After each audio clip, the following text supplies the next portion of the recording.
Allô, Bonjour, ça va? très bien et vous? Super, super. Du coup, est-ce que tu vois bien mon écran? Oui, très bien. Ok, nickel. Donc là, c'est pour un cours sur la sociologie, de ce que j'ai compris. Oui, Donc, on va repasser en revue tout le chapitre, puisque de ce que j'ai compris, t'as pas été là pendant tout le chapitre. Oui, c'est ça. Ok, bah nickel, on fait tout le chapitre. Si on a fini avant, on fait on corrige ton évaluation. Sinon, j'ai mis Mhm. la correction, donc tu auras la correction. Et on fait ça, Ok, ok? ok. Ok, donc on commence. Donc, ton chapitre, ça va être sur comment devenons-nous des acteurs sociaux. Donc d'abord, imagine un enfant qui grandit seul, sans contact humain, sans famille, sans école, sans amis, sans médias. Comment est-ce qu'il parlerait? Est-ce qu'il aurait des règles de politesse? Et est-ce qu'il comprendrait qu'est-ce que c'est l'amitié, l'entraide ou la justice? Selon toi, c'est quoi la réponse? Je pense qu'il comprendrait l'amitié parce que peut-être que... Enfin, est-ce qu'il serait avec des animaux, des choses comme ça, dans la nature? Il serait au contact des animaux? Bah, c'est-à-dire qu'il Tout ça serait plus seul.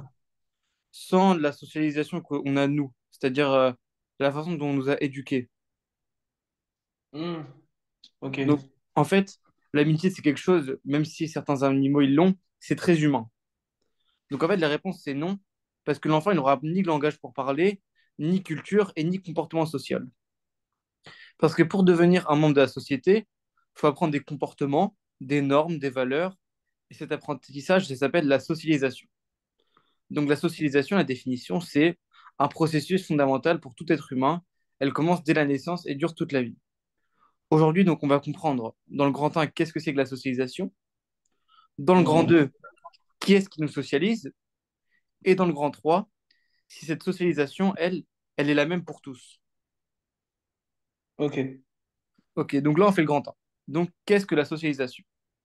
Donc, la socialisation, c'est un processus par lequel un individu, il apprend les comportements, les valeurs et les normes attendues dans la société. C'est ce qui fait de nous des êtres sociaux capables de vivre ensemble. Selon toi, c'est quoi une norme? Euh, c'est comment on applique les valeurs?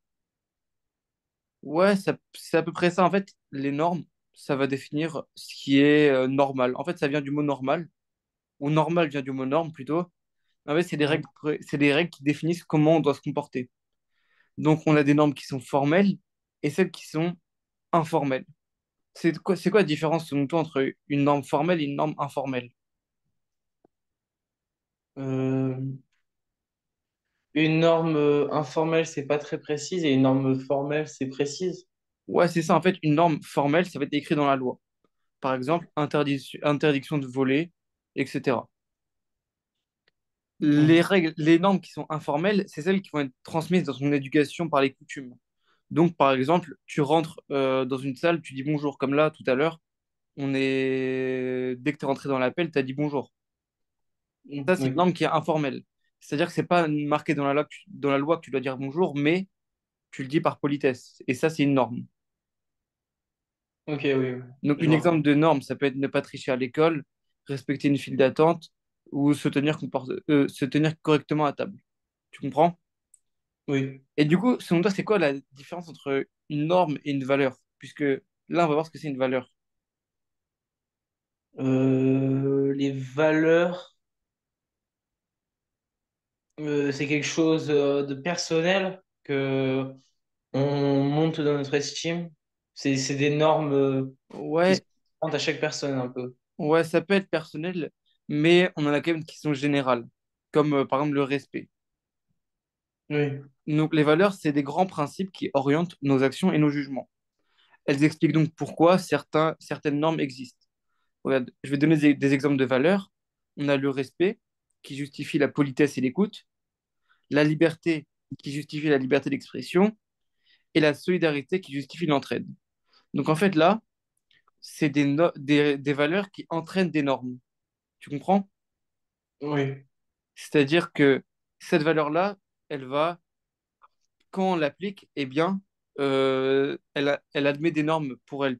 Par exemple, là, le respect, quand on applique le respect, eh bien, il y a toutes les normes qui viennent avec, comme la politesse et l'écoute. Hmm. Ok, oui. Tu me dis Je s'il y a vois. quelque chose que tu n'as pas compris, ok? C'est bon. Ok. Donc là, comme on l'a vu, on a un lien entre normes et valeurs. Les normes, elles concrétisent les valeurs. Par exemple, lever la main avant de parler respecte la norme de la politesse, fondée sur la valeur du respect. Ok? Ok, oui. Donc, sans cet apprentissage, la vie en société, elle serait impossible, puisque nous serions incapables de comprendre ce que les autres attendent de nous ou comment interagir correctement. Ensuite, là, on a vu le grand A, c'est-à-dire l'apprentissage des normes et des valeurs. Et là, on va voir le B, la socialisation tout au long de la vie. Il faut savoir que la socialisation, c'est pas que à l'enfance. C'est la socialisation qu'on a quand on est petit, ça s'appelle la socialisation primaire. Pour toi, c'est qui va te donner ta socialisation primaire? Les parents et l'école. Ouais, c'est ça. Et qu'est-ce que ça va t'apprendre? Ben, les grandes valeurs de la vie. Par exemple, respect, travail. Exactement, c'est ça. Oui, Donc, voilà, j'en ai fait d'autres. ouais, non, mais de toute façon, tu verras, je vais te donner quelques exemples pour que tu puisses en avoir si tu rattrapes ton évaluation, c'est ça? Oui. Ok. Donc, on a la socialisation primaire et secondaire. Donc, la socialisation primaire, elle se déroule durant l'enfance et l'adolescence. C'est la période la plus importante car elle pose les bases de l'identité sociale.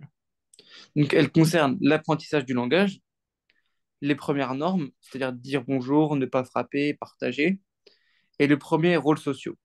Donc, être un enfant, être un élève, une fille ou un garçon. Donc, Mm. cette socialisation elle est souvent très forte. Ce qu'on apprend quand on est enfant, il reste profondément ancré. C'est-à-dire que si, quand j'étais petit, on m'a appris à pas voler, et bien toute ma vie, je vais comprendre que voler, c'est mal. C'est quelque chose que j'ai appris dès l'enfance. C'est pour ça qu'on dit que cette Mm. socialisation elle est très très forte. Ensuite, la socialisation secondaire, elle intervient après la socialisation primaire, à l'âge adulte. Selon toi, elle apprend quoi la socialisation secondaire? Euh, ben, toutes les valeurs qui nous seront propres à nous, pas les valeurs de base, on va dire. Ouais, je vois ce que tu veux dire, c'est bien. En fait, on dit que c'est, par exemple, tu rentres dans le monde du travail après tes études, dans ta socialisation secondaire, ce sera t'intégrer aux normes du monde du travail. Par exemple, quand peut-être quelqu'un va se marier, c'est apprendre à vivre en couple. S'adapter à une autre culture en cas de migration, c'est-à-dire si toi tu décides d'aller vivre en Espagne, eh bien, il faudra que tu t'adaptes à la culture de là-bas. Et ça rentre dans la socialisation secondaire. Tu comprends? Oui. Donc, par exemple, lorsqu'une personne elle commence à travailler dans une entreprise, elle doit apprendre les codes spécifiques de cet univers. Par exemple, si c'est quelque chose, on va dire des avocats, s'habiller de manière adaptée, donc par exemple en costard-cravate, utiliser un langage professionnel ou respecter une hiérarchie. Par exemple, dans les cabinets d'avocats, on a les plus bas grades, c'est-à-dire, on va dire, ils s'appellent les collaborateurs, et les plus hauts grades, donc les associés. Faut qu'il y ait une hiérarchie, donc respecter les plus, euh, les plus hauts dans l'échelle de la hiérarchie. Comme toi, tu vas respecter ton professeur. Tu comprends? Oui. Donc, on dit que là, c'est un processus continu. La socialisation, c'est un processus qui est permanent, car tout au long de notre vie, on rencontre des nouvelles situations. Par exemple, un étudiant, il entre à l'université. Il doit apprendre des nouvelles formes de travail. Travail en autonomie, prise de parole en amphithéâtre. Tu sais ce que c'est l'amphithéâtre? Oui, c'est les grands. Ouais, ouais, c'est les grandes salles.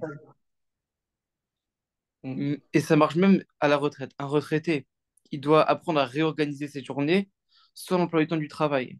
Et ça rentre dans sa socialisation. Un parent qui doit apprendre à éduquer son enfant, ça, c'est peut-être un rôle qui n'existait pas auparavant, quand on était plus jeune. Donc, Oui. est-ce que tu as un exemple, par exemple, qui pourrait marcher pour celui-là? C'est-à-dire une socialisation secondaire. Euh, mais par exemple, pendant la Première Guerre mondiale, les jeunes, enfin les adolescents qui partaient à la guerre, ils avaient une civilisation sociale secondaire. Ouais, c'est ça, on va dire. Ils ont dû apprendre des nouveaux codes, des nouvelles règles, même si là, c'est dans un cas très extrême. Là, je pourrais te donner un exemple. Là, imagine, tu es au lycée. Donc, tu Mhm. auras fini le lycée. Peut-être que tu vas aller partir dans une autre ville, donc tu vas devoir apprendre ton appartement. Là, tu vas devoir apprendre plein de nouvelles choses, peut-être apprendre à cuisiner, apprendre à faire le ménage. Tu vas devoir apprendre plein de choses. Ça va te faire, ça va t'incorporer des nouvelles normes et des nouvelles valeurs. Tu comprends? Mhm. Donc, chaque nouvelle situation, elle implique d'intégrer de nouvelles normes, de nouveaux comportements, voire de nouvelles valeurs. Donc, la socialisation, c'est de- la socialisation est dans une construction progressive et permanente de notre identité sociale. Donc, là, je te donne des petites questions de compréhension pour voir si tu as bien compris, ok? Ok. Donne-moi une norme que tu as apprise avec ta famille.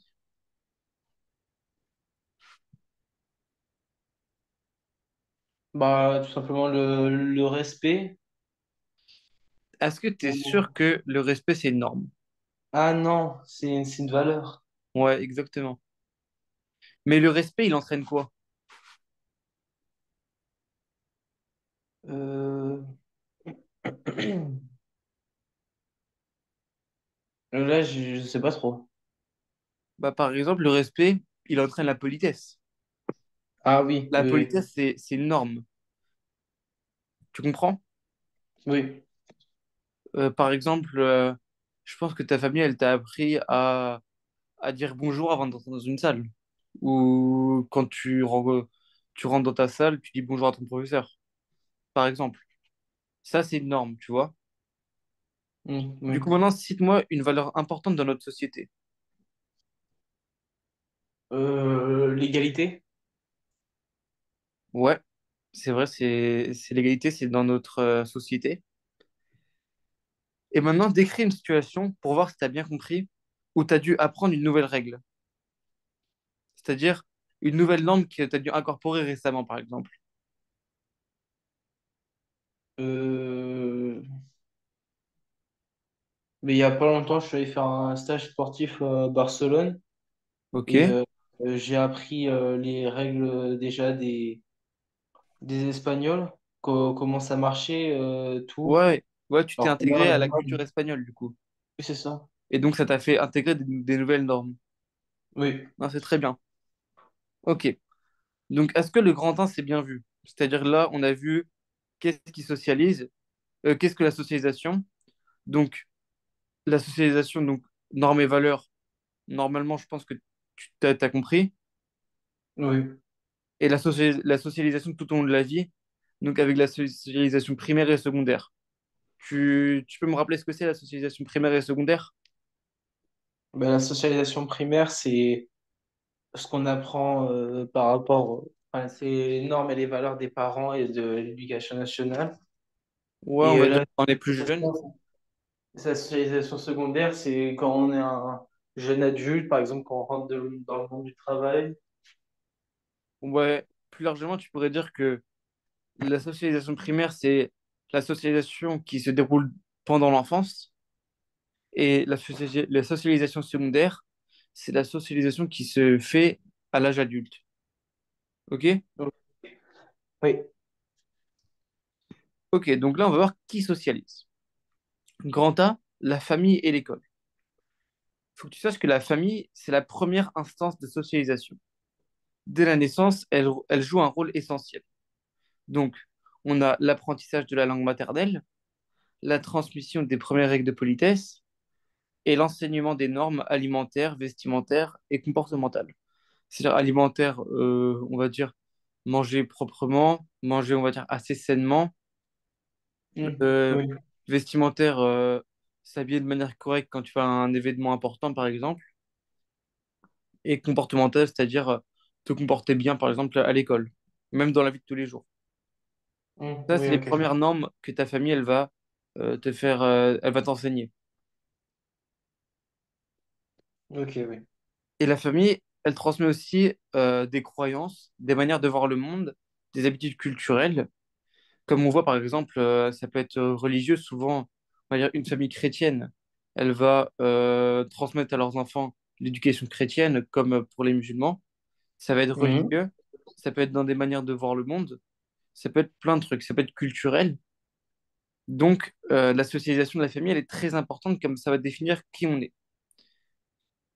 Donc, j'ai mis un exemple là. Dans certaines familles, aller voter est une habitude très valorisée.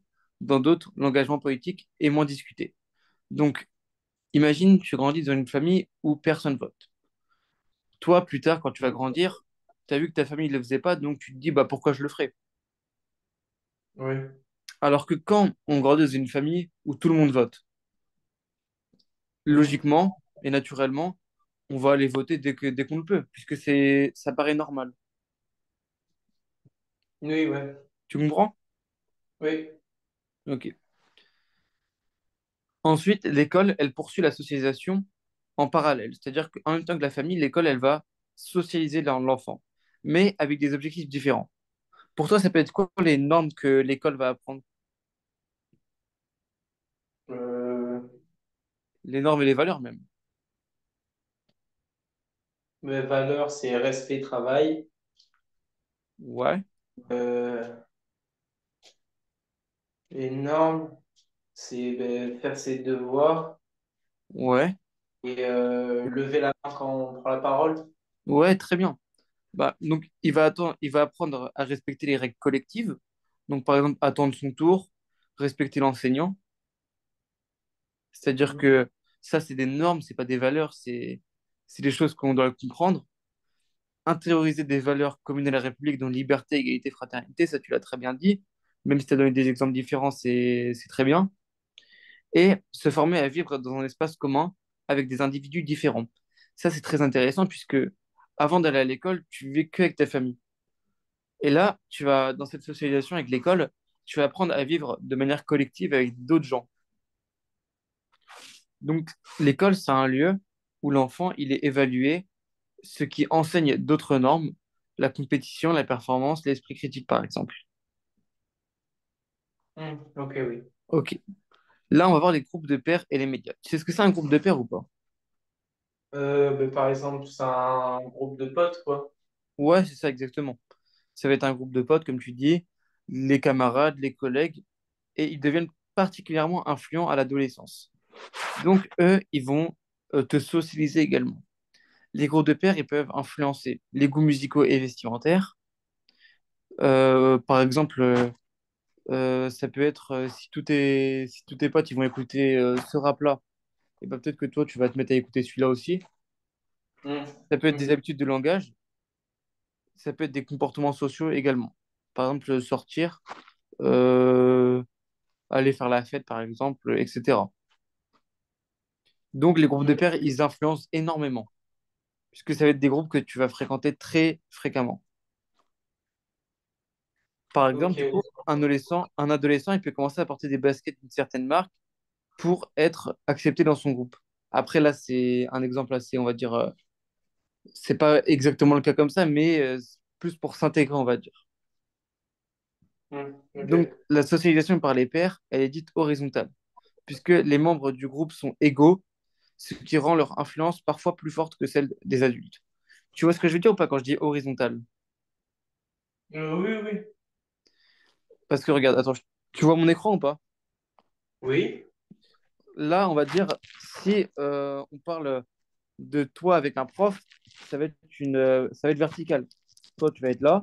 Bon, là, je fais des très mauvais dessins. Et là, ça va être le prof. Alors qu'avec tes amis, vous êtes sur le même pied d'égalité, donc vous êtes là comme ça. Tu comprends? Oui. Ouais. Et c'est pour ça que quand tu es à égal avec quelqu'un, tu es plus influençable parce que vous pouvez tous les deux vous influencer. Oui, ouais, je comprends. Ok. Donc après les groupes de pairs, tu as aussi les médias. Les médias, donc ça peut être la télévision, le cinéma, Internet, les réseaux sociaux, et ils transmettent également des normes et des valeurs. Donc, ils peuvent influencer les modèles de beauté, comme l'influence de Instagram sur l'apparence physique, par exemple.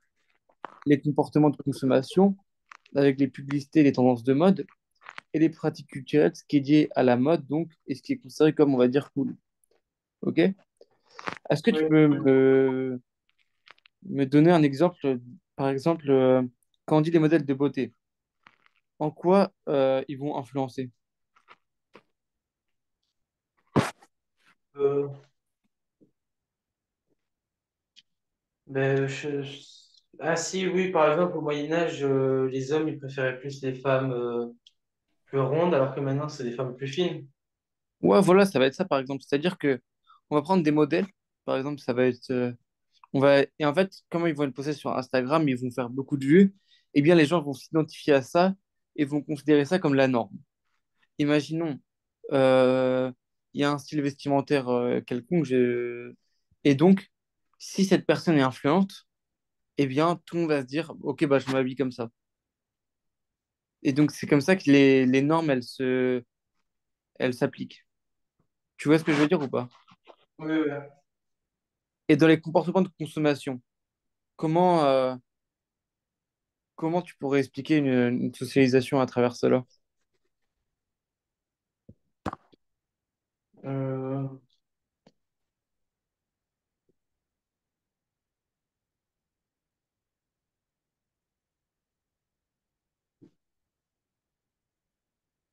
là, je sais pas trop. Bah, imagine, tu vois des pubs à chaque fois. Donc, à la fin, avec les pubs, si tu vois à chaque fois ça, tu vas te dire, OK, donc ça va t'influencer. Les pubs, c'est fait pour ça. C'est fait pour vendre. Donc, Ah, tu vois? oui, ouais, je vois. OK. Et ensuite, on a les pratiques culturelles, donc ce qui est à la mode et ce qui est considéré comme cool. Donc là, c'est propre à chaque époque. Je pense que tu peux savoir ce qui est considéré comme cool dans ton lycée, par exemple. Et donc ça va influencer les comportements.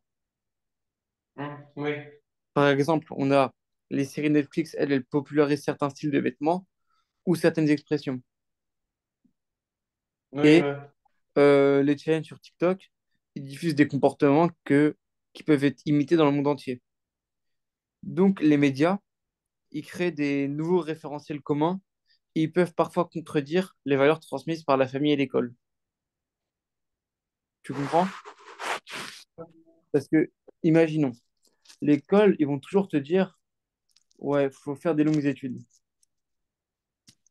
On est d'accord. Oui, L'école, ils disent ça. Et c'est très bien. Mais sur TikTok, tu peux très bien voir des gens, je sais pas si c'est TikTok, mais tu peux très bien avoir des gens qui vont te dire, ouais, les études, c'est nul, ça sert à rien, c'est mieux d'arrêter. Et donc, on dit que les médias, ils peuvent aller à l'encontre des valeurs et des normes qu'on a appris à l'école et par la famille. oui, ouais, je vois. Autre exemple, euh, peut-être que, après, ça dépend des familles, bien sûr, mais on nous a peut-être appris à pas faire la fête quand on était à l'école et en famille, pas rentrer tard et tout. Et peut-être sur TikTok, tu vas avoir plein de gens qui font la fête, des gens qui sont tard le soir dehors, et donc ça peut influencer de manière, comment dire, antagonique à ce que l'école et la famille t'ont appris. Oui, ouais, ouais. Ok. Donc, question de compréhension. Si t- Ça, c'est. Après, tu n'es pas obligé de parler de toi, mais tu peux parler de manière générale. Si tu as un comportement qui peut être adopté de par un groupe d'amis, par exemple.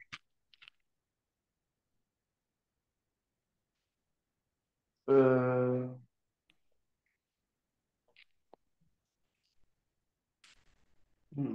euh, je sais pas, peut-être il y en a un qui trouve un style vestimentaire bien et du coup tous les autres commencent à trouver ce style vestimentaire bien. Ouais, voilà, ça va être ça. S'il y en a un, demain, il va venir avec un pantalon large et tout comme ça, peut-être que les gens dans le groupe, ils vont bien l'aimer, ils vont être pareils. Donc ça, c'est un comportement qu'on peut adopter avec nos amis. Et là, donne un exemple d'influence que les médias ils peuvent avoir sur les goûts et les comportements. Euh, euh,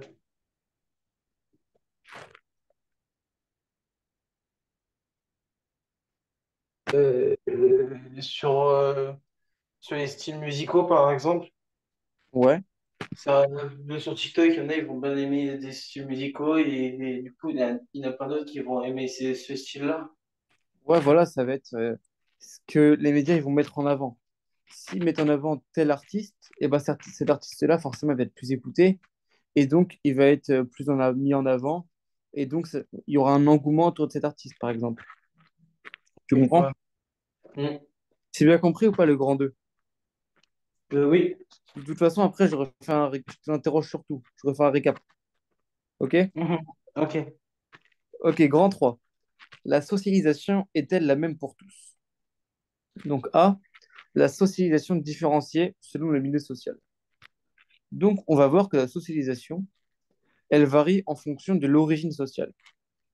Donc là, on va prendre deux exemples. On a les familles qui sont favorisées, on va dire, donc ceux qui ont plus d'argent et plus de capital, et les familles plus populaires, donc les familles avec un peu moins d'argent. Tu vois? Oui. Ok. Donc, selon toi, ça va être quoi la socialisation dans une famille qui est plus riche? Mais déjà, ça sera un langage différent. Ouais, Euh, bien sûr. Un langage, ce sera plus du vouvoiement. Euh, Pas forcément, on va dire un vocabulaire plus varié. ok, oui. En fait, les familles favorisées, on va dire que ils ont plus appris à l'école, par exemple, et donc ils ont un capital qui va faire ils vont avoir une éducation sur les enfants qui va être différente. Donc l'accent il va souvent être mis sur l'ouverture culturelle, puisque ils ont plus d'argent, donc ils vont pouvoir faire plus de voyages, aller dans des musées, faire des pratiques sportives plus coûteuses. Tu es d'accord avec moi? Mhm. Oui. Et donc, et aussi la réussite scolaire, elle est fortement encouragée dans les familles plus favorisées. Ça, c'est statistique, c'est pas quelque chose qu'on dit comme ça. Et même, il me semble que dans ton évaluation, il y a un, comment ça s'appelle? Il y a un tableau qui le montre. Et dès le plus jeune âge, on apprend aux enfants à parler avec confiance devant les adultes.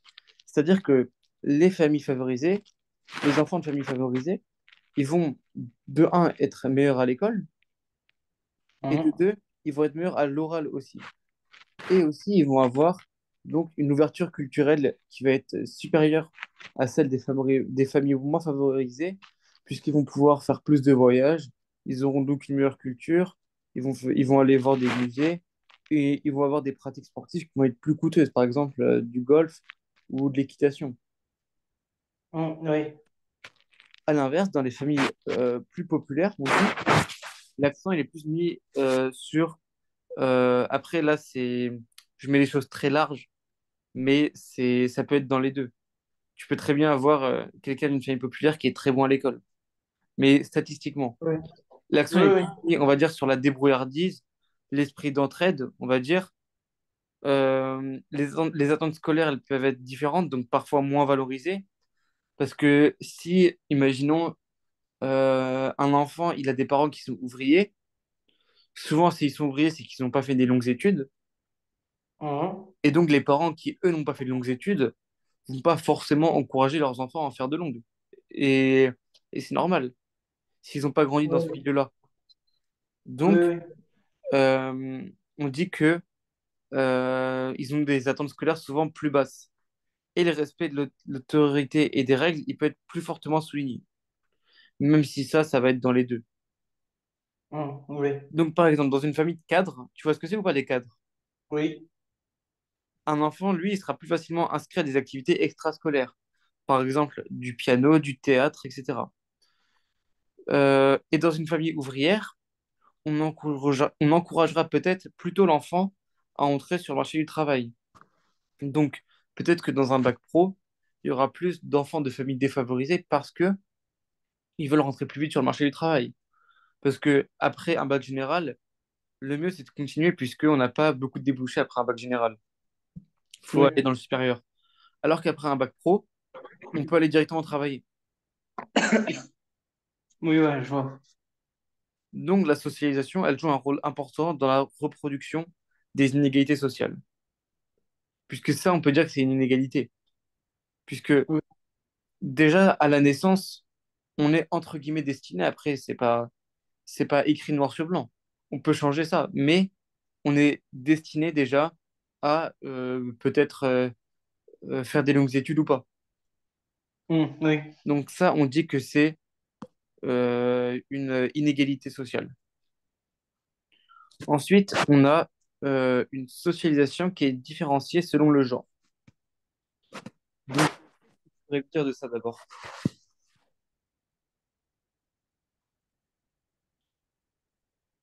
Hmm. Tu as quelque chose ou pas? Est-ce que tu sais ce que c'est déjà la socialisation différenciée selon le genre? Euh, Pas trop. Ok. Et ben en fait, ça va être la différence d'éducation entre une fille et un garçon. Je sais pas du tout si tu as une Non. sœur, il y avait une sœur ou je ne sais pas. Tu serais éduqué d'une manière différente dans les statistiques. Après, ça peut, comme je t'ai dit, là on parle statistiquement. Donc peut-être Oui. qu'un enfant, un garçon, il va être éduqué de manière à peut-être aimer. Déjà, quand tu vois dans les publicités, souvent c'est les enfants qui jouent avec des tracteurs et des filles avec les poupées. Oui. Et si tu vois bien aussi, quand on est petit, les filles, elles sont souvent plus attentives, plus calmes et plus soignées. Alors que les garçons, eux, ils vont souvent être un peu plus turbulents. Ils veulent être courageux, compétitifs, indépendants. Tu vois, ils sont souvent les filles en primaire, par exemple, elles sont beaucoup plus scolaires. Par exemple, les publicités, du coup, comme je t'ai dit, elles montrent souvent des filles qui jouent avec des poupées, des garçons avec des camions ou des jeux de construction. Et Oui. à l'école, parfois inconsciemment, on attend à ce qu'une fille soit plus sage en classe qu'un garçon. Moi, je sais quand j'étais en primaire, souvent les plus sages dans la classe étaient des filles, par exemple, puisqu'elles ont été éduquées comme ça. Oui. Donc ces choix, en fait, à long terme, même si on pense que c'est pas très grave, et ça ne l'est pas forcément, je dis pas ça, mais ça va influencer le futur. Et ça va euh, orienter les choix scolaires. Par exemple, une fille va être plus présente dans des filières littéraires et les garçons dans les filières scientifiques. Oui. Ok. En fait, là, par exemple, si tu vas voir dans une fac, tu vas aller dans des sciences sociales, par exemple, où en littérature, tu auras beaucoup plus de filles que dans une licence de mathématiques et d'informatique. Donc ça relève des socialisations selon le genre. Ok, Donc, ouais. ensuite, on a des parcours professionnels, donc ça engendre des parcours professionnels différents et des inégalités salariales. Donc, la socialisation différenciée, elle participe à maintenir des inégalités entre les sexes. Donc, donne un exemple d'influence que un milieu social peut avoir sur une pratique. Si tu es un garçon, par exemple. Les garçons, toujours, leur couleur préférée dans les dessins animés partout, c'est le bleu. Et les filles, c'est plutôt le rose. Ça, c'est un très bon exemple. Ça, c'est un très bon exemple. Et même moi, j'aurais pu dire souvent, après, ça se démocratise le football chez les filles, mais souvent, c'est les garçons qui font du foot et les filles qui font de la danse. Je sais pas si tu es d'accord avec moi. Souvent, ça va être ça. Oui, ouais, c'est vrai. Et est-ce que tu aurais un exemple, par exemple, d'influence sur les activités en dehors du sport?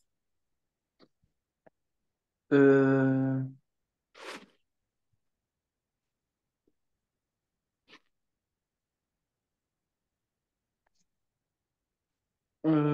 non, je vois pas trop. Si, peut-être les jeux à l'école, les filles, genre, c'est plus des jeux calmes, et les garçons, c'est plus Ouais, des exactement. cache-cache, des Ouais, loups, je voilà, sais c'est pas. ça. Ça, c'est exactement ça. Je te pose ces questions-là pour que tu comprennes exactement de quoi on parle. Ok. Oui. Donc là, on va conclure. Et après ça, on fait un petit récap de tout ce qu'on a vu. Ok, Hmm. donc je te poserai des questions sur le chapitre. Et après, ici, on a l'évaluation, que j'ai la correction juste ici. Et après, on va faire si on a le temps encore, on fait des exercices d'entraînement, ok? Ok. Ok. Donc là, tu essaies de ne pas regarder l'écran. Je te pose des questions et tu me réponds. Si tu n'y arrives pas, on revoit ça. Comme ça, je suis sûr que tu as bien compris le chapitre. Donc, j'imagine bien que c'est un peu dur pour toi en 1 heure de comprendre tout le chapitre directement. Donc, Hmm. t'inquiète pas, il n'y a vraiment pas de souci si tu n'as pas compris. Déjà, pour toi, c'est quoi la socialisation? Mais c'est le fait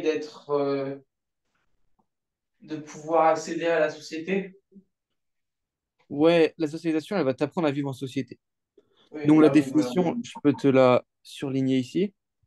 Comme ça, tu l'auras. Hop, c'est là. Donc, la socialisation, c'est un processus par lequel un individu apprend les comportements, les valeurs et les normes attendues dans sa société. C'est ce qui fait de nous des êtres sociaux capables de vivre ensemble. Ça, c'est la définition de la socialisation. Ok, donne-moi des exemples. Non, déjà, selon toi, c'est quoi une norme? Euh, c'est les actions qui maintenant, comment dire? C'est des actions qui se répertorient à des valeurs. Je sais pas trop comment le dire. Ouais, tu pourrais dire juste que les normes, c'est des règles précises qui définissent comment il faut se comporter. Ouais, voilà. Et c'est simple. Après, tu peux te rajouter que tu as des normes formelles et des normes informelles. Donc, dis-moi ce que c'est une norme formelle. Une norme formelle, c'est une norme écrite dans la loi. Ouais. Et une norme informelle, c'est une norme donnée par les parents. Ouais, même pas forcément par les parents, mais une norme dans la société, mais qui est implicite, on dit. Donne-moi un exemple de règle formelle, de norme formelle. Ne pas agresser les gens. Ouais, ça c'est formel, c'est-à-dire que ça doit être écrit dans la loi. Et maintenant, une norme qui est informelle, c'est-à-dire qui n'est pas écrite dans la loi. Je reprends l'exemple de tout à l'heure. Ouais, Lever la main pour prendre la parole en cours. ouais, super, c'est exactement ça. Ok, donc là, je vois que tu as bien compris les normes. Donc maintenant, c'est quoi, selon toi, une valeur?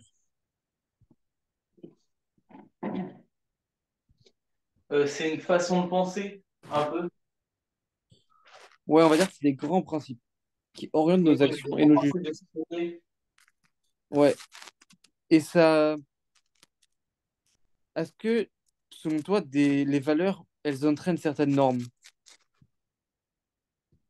Euh,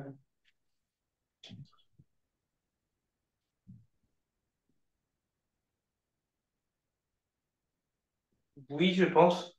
Enfin, oui, oui, c'est sûr même. Ok, donne-moi une valeur qui entraîne une autre norme. Le respect, et je reprends encore l'exemple de lever la main pour prendre la parole en cours. Et il n'y a pas de souci, tu peux prendre les mêmes exemples. Et ben c'est parfait, c'est exactement ça. Par exemple, on a la solidarité, qui est une valeur, et ça justifie l'entraide. Mm.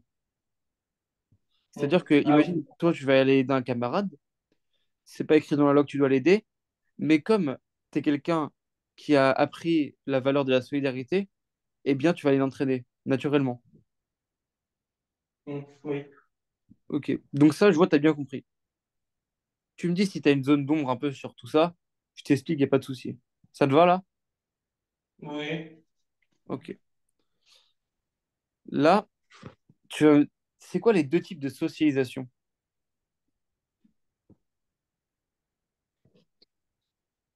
Euh, la socialisation primaire et la socialisation secondaire. Exactement. Parle-moi un peu des deux.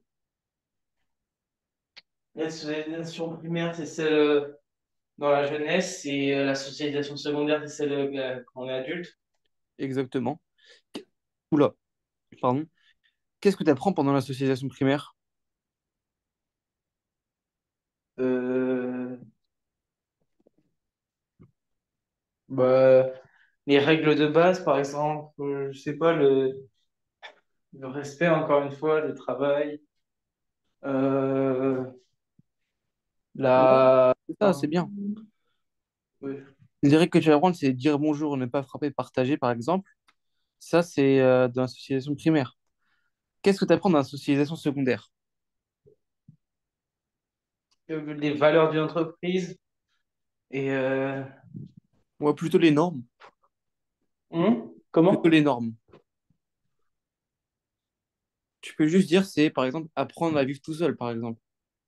Ah oui. Parce qu'il y a bien un jour où tu vas devoir quitter ton domicile familial et donc tu vas devoir vivre tout seul. Là, tu vas apprendre plein de nouvelles choses.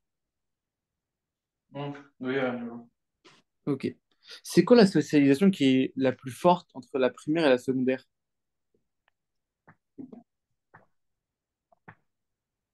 C'est-à-dire que celle qui est le plus ancrée en toi. Euh,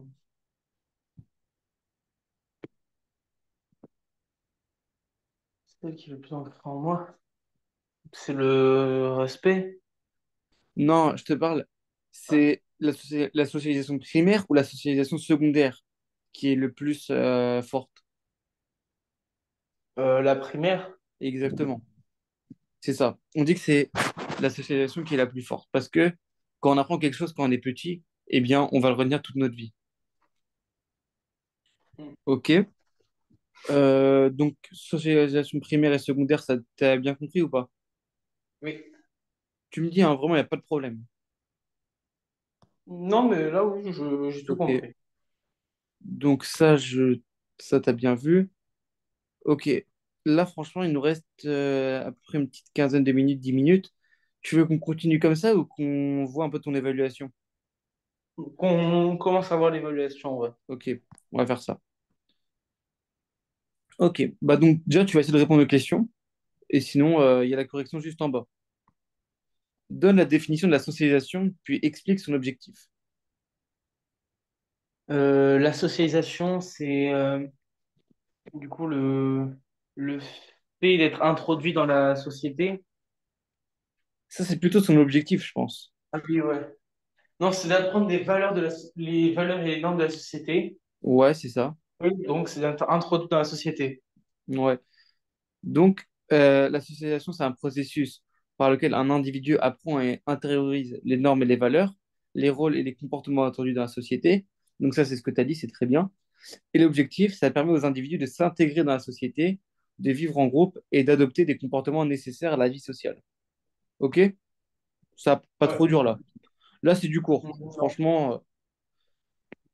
Ensuite, quels sont les différents modes de socialisation et donner un exemple pour chacun d'entre eux.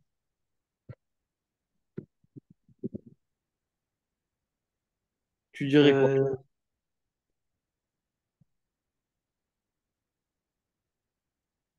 mais il y a la socialisation primaire et secondaire. Ouais, super. Et la socialisation primaire, c'est...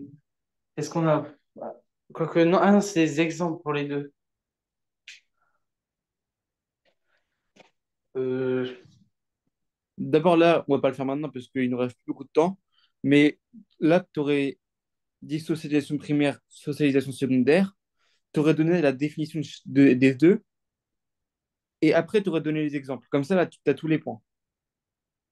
Ah, ok, Donc, oui. donc, en fait, les exemples, ça peut être apprendre à dire bonjour ou respecter les règles de l'école. Ça, c'est socialisation primaire. Socialisation secondaire, après, c'est apprendre les codes professionnels d'une entreprise. OK? Oui. C'est quoi les quatre instances, les quatre principales instances de socialisation? Euh, On les a vues dans le cours.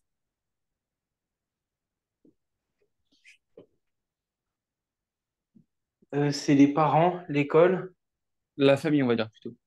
oui, la La famille, famille, l'école, ouais, les pères ouais. et le travail. Non, les médias. Ah oui, les médias. Ok. Regarde, c'est là. La 4, la 3 plutôt. Les quatre principales instances de socialisation, la famille, l'école, les pairs, les médias. Parfait. Ok, oui. Quelles instances de socialisation sont complémentaires et pourquoi?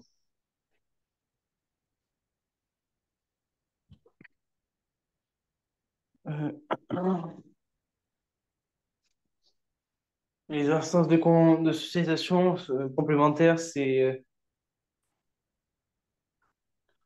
les groupes de pairs et, euh, et les médias. Ouais, Parce que les groupes de pairs, on en a, mais il n'y a pas tout le monde qui en a. Bon, en général, si, la plupart en ont. ouais. Et les médias, tout le monde n'a pas les mêmes médias et Là, en fait, il faudrait que t'expliques pourquoi ils sont complémentaires. Regarde, attends, on va voir ça. Déjà, dans les complémentaires, t'as ce que tu aurais dû dire directement, en fait, c'est la famille et l'école. Parce que la famille et l'école, ils sont vraiment complémentaires. Les groupes de pairs et les médias aussi, mais en fait, ce qui m'est venu directement à l'esprit, moi, c'est la famille et l'école. Parce que la famille et l'école, ils transmettent à peu près pas les mêmes, mais ils transmettent des normes et des valeurs qui sont semblables, on va dire, et qui renforcent des apprentissages. Par exemple, le respect de l'autorité, tu l'as à la fois à l'école et à la fois à la maison. Tu comprends? oui. Après, tu aurais pu lire les groupes de pairs et les médias aussi. Ok. Ensuite, quelles instances de socialisation elles peuvent entrer en contradiction? Euh, ben, c'est l'école et les médias. Parce que parfois, les médias ils vont dire que ça sert à rien de bosser et l'école va dire que c'est important de bosser. Nickel, exactement. J'avais mis quoi? Moi, j'avais mis euh, ouais, les groupes de pairs et la famille, par exemple, ou les médias à l'école. Mais ça, c'est parfait, ce que tu as mis. Là, tu dis ça, tu as tous les points de la question. Juste, il faut que tu le formules bien sur ta feuille, que tu l'écrives bien. OK? C'est bien pour Mm. l'exercice 1? T'as un truc qui te va pas ou pas? Non, là, tout va bien. Ouais, après, c'est des connaissances, donc tu dois juste apprendre là. Mm. OK, maintenant, on va analyser le document et on va voir ça. Donc, question A, 1. Faites une phrase avec la donnée 81. Donc, la donnée 81, elle est ici. Hop, si tu l'as pas vue, elle est là. Je vais en rouge. Hop, elle est ici. Tu la vois bien? Oui. OK. Fais une phrase avec cette donnée. Oula, ça c'est un peu plus dur. Tu verras, c'est vraiment facile. C'est juste de la lecture de document.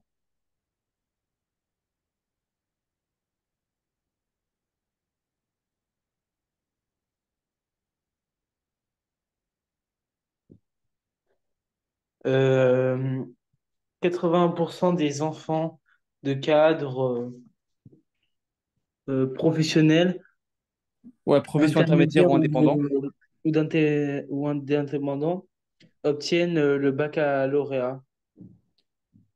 Ouais, c'est bien. Mais je pense que tu aurais pu dire entre 1990 et 1994. Ah oui, ouais. Tu aurais pu dire entre 1990 et 1994, 81% des enfants de cadres, profession intermédiaire ou indépendants ont obtenu le baccalauréat. Voilà, Ok. j'avais mis quoi? J'ai mis, ouais, du coup, ouais, c'est ce que j'ai mis. Donc, question 2. Comparer cette donnée donc avec la donnée 58, qui est juste à côté, c'est celle qui est là. Mm. En utilisant le savoir-faire statistique de votre choix. Entre 1990 et 1994, Ouais. 58% des enfants d'ouvriers ou d'employés obtiennent le baccalauréat. Là, on t'a dit de comparer cette donnée, c'est-à-dire que tu dois faire une comparaison avec Ah. le 80%. Ben, du coup, entre 1990 et 1994, euh, 58% des enfants d'ouvriers ou d'employés obtiennent le baccalauréat, alors que 80% alors que entre 1990 et T'es pas obligé de répéter ça comme tu l'as déjà dit au 1980, début. alors que 80% des enfants de cadres professionnels intermédiaires ou d'indépendants obtiennent le baccalauréat. Ouais, et là, on t'a dit utiliser un savoir-faire statistique de votre choix. Et je pense que là, je sais pas si tu l'as vu en cours du coup, puisque tu étais absent, mais tu aurais pu faire un écart en points de pourcentage. Ah, ok, oui. Soit du coup 23 points de pourcentage de moins que celle des enfants de cadre. Moi, j'ai mis ça, j'ai mis en- entre 1990 et 1994, la part des enfants d'ouvriers ou d'employés ayant obtenu le baccalauréat est de 58%, soit 23 points de pourcentage de moins que celle des enfants de cadre, entre parenthèses 81%. Je t'ai fait deux phrases. Mais le deuxième, je pense que tu peux oublier, comme en fait, je pense que c'est mieux pour vous de faire la première en seconde.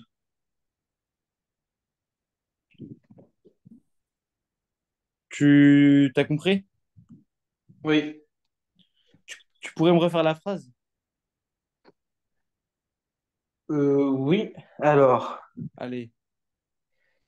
entre 1990 et 1994, 58% des enfants d'ouvriers ou d'employés obtiennent le baccalauréat, alors que 81% des enfants de cadres Dis juste 4. professionnels Dis juste 4, t'inquiète pas, j'ai. de cadres obtiennent le baccalauréat. Cela fait donc moins 23 points de pourcent. Tu peux dire soit un écart de 23 points de pourcentage. Ok, soit un écart de 23 points de pourcentage. Ok. Question 3. Donc là, c'est sur 6 points. Expliquer, en rédigeant un paragraphe argumenté, les raisons de ces écarts de réussite scolaire selon le milieu social. Donc là, je vais pas te demander de faire un paragraphe argumenté puisque c'est plus compliqué maintenant, mais là, tu vas me le faire à l'oral. Tu vas me dire à peu près ce que tu en penses et donne-moi les arguments que tu aurais mis et je te dis ce que j'en pense après. Mhm. Fais pas forcément quelque chose de très construit, tu me dis Oui. pourquoi tu penses ça, parce que là, de toute façon, il reste plus beaucoup de temps, t'inquiète pas. Euh,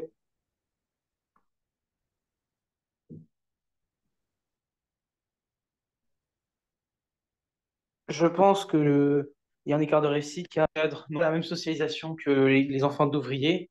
Et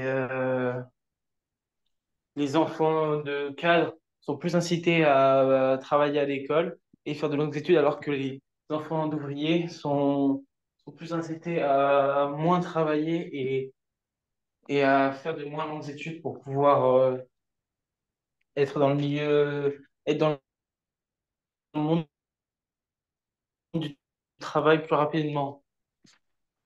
Ouais, c'est bien. Non, franchement, c'est bien. Après, quand tu vas faire ton paragraphe, il faudra que tu le formes bien. Moi, j'aurais fait une première partie sur les enfants de cadre. Donc, je dis pourquoi ils réussissent bien. C'est-à-dire que je vais dire quoi? Je vais dire ils ont une socialisation qui favorise la réussite scolaire, puisque ils ont une ouverture culturelle bien supérieure à nous, par exemple. Euh, Peut-être qu'ils vont aller faire des voyages, faire faire des aller au musée, etc. Ça peut être Mhm. ça. Peut-être que eux, quand ils ont un devoir maison, ils vont pouvoir mieux réviser, puisque ils vont pouvoir mieux réussir, puisque peut-être que les parents peuvent aider, alors que dans une famille d'ouvriers, c'est pas forcément le cas. Mhm. Oui. Et ça, tu peux dire ça. Donc là, je t'ai fait le paragraphe là. J'ai mis les écarts de réussite scolaire selon le milieu social s'expliquent principalement par des inégalités dans les ressources familiales. Les familles favorisées disposent généralement de capitaux économiques, culturels et sociaux plus importants. Elles peuvent financer des activités extrascolaires, offrir un environnement propice aux études et transmettre une culture valorisée de l'école. À l'inverse, les familles populaires disposent souvent de moins de ressources pour accompagner la scolarité de leurs enfants et peuvent transmettre des attentes scolaires qui sont moindres en raison de leur propre expérience ou des contraintes économiques. De plus, l'école, bien qu'elle prétend être neutre, valorise des compétences plus facilement maîtrisées par les enfants issus de classes favorisées, ce qui renforce les inégalités de départ. OK? Donc, je pense que ta prof, elle aurait attendu un truc à peu près comme ça. Franchement, c'est atteignable. L'évaluation, je pense que elle n'est pas très compliquée. Et franchement, si tu révises bien, tu peux avoir une très bonne note. Allô?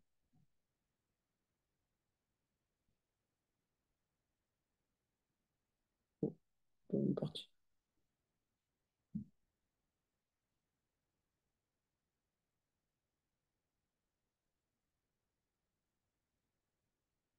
Ok.